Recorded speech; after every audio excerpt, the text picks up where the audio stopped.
آج کی اس ویڈیو میں ہم ظرف اور اس کی اقسام کو دیکھیں گے۔ ظرف کہتے کسے ہیں، جنہیں کہ ظروف اکثر ہم استعمال کرتے ہیں عربی عبارات میں۔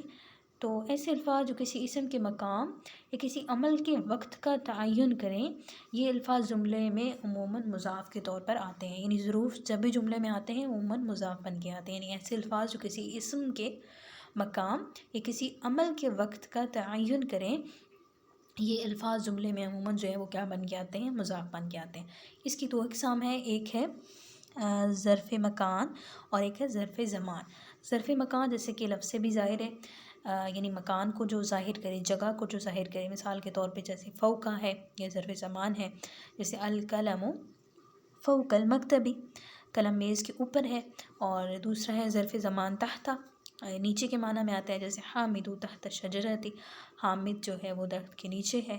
امامہ سامنے کے لیے آتا ہے، جیسے بیت التاجر امام المسجد، تاجر کا جو گھر ہے وہ مسجد کے سامنے ہے۔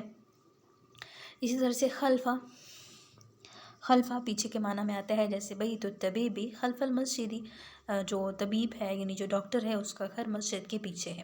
مع ساتھ کے معنی میں آتا ہے، جیسے ہوا معی ہنا فی البلد، وہ میرے ساتھ ہے وہاں شہر میں، ہوا معی ہنا فی البلد۔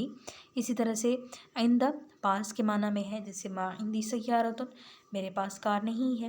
یہ جتنے بھی الفاظ ہیں ان میں کسی مکان کا تعین ہو رہا ہے، خلفہ، مع، عند، ٹھیک ہے، امامہ، تحت، فوقہ، جتنے بھی ہیں وہ کسی مکان کو بتا رہے ہیں، مکان کا تعین کر رہے ہیں۔ اب ہمارے پاس ہے ظرف زمان۔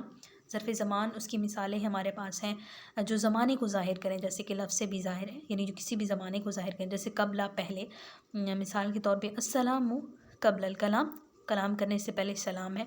اس طرح سے بعد کا لفظ ہے، فاحیا بہ الارض بعد موتہا، قرآن پاک میں ہے، پس زندہ کیا اس کے ذریعے سے زمین کو بنجر ہونے کے بعد۔